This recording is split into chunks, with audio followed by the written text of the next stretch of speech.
The night air was still, almost unnaturally so. I was on the late shift, monitoring the perimeter of the Sterling Research Facility. It was usually a quiet gig. Just me, a wall of screens, and the comforting hum of the servers. Tonight, though, something felt off. A subtle flicker on camera 7, a shadow where there shouldn't be one. My heart started a low, steady drumbeat against my ribs.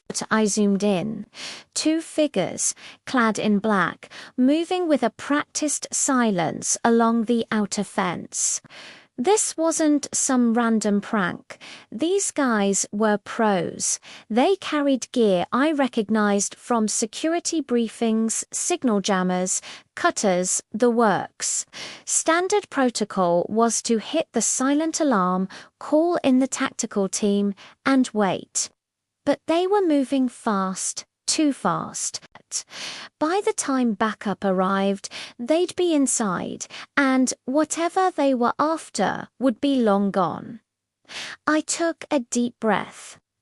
Protocol wasn't going to cut it. It was time for a little improvisation. My fingers flew across the keyboard. Sterling wasn't just a research facility. It was a smart facility. Everything was connected, from the lights to the sprinkler system, and I had the master controls. My first move was simple. As they approached the main access gate, I rerouted a maintenance bot, one of those little automated sweepers, right into their path. It was small, noisy, and completely harmless, but it forced them to break cover and change their route. They recovered quickly, veering toward the west wall, a blind spot I knew they'd exploited in their surveillance. But I was one step ahead.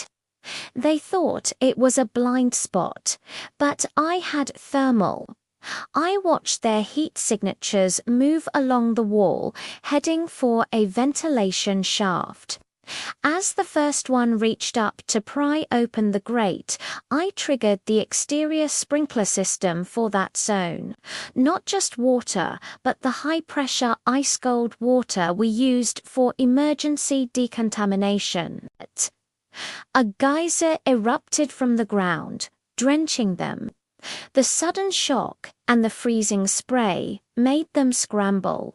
Their movements became clumsy, their gear soaked and likely compromised. They were rattled, but not beaten. They regrouped and made a dash for the loading bay, their last viable entry point. This was my final move. I couldn't physically lock them out. Their jammers were blocking the signal. But I could do something else. I accessed the loading bay's audio system. Instead of an alarm, I queued up the most obnoxious, ear-splittingly loud polka music I could find in the facility's public domain audio library.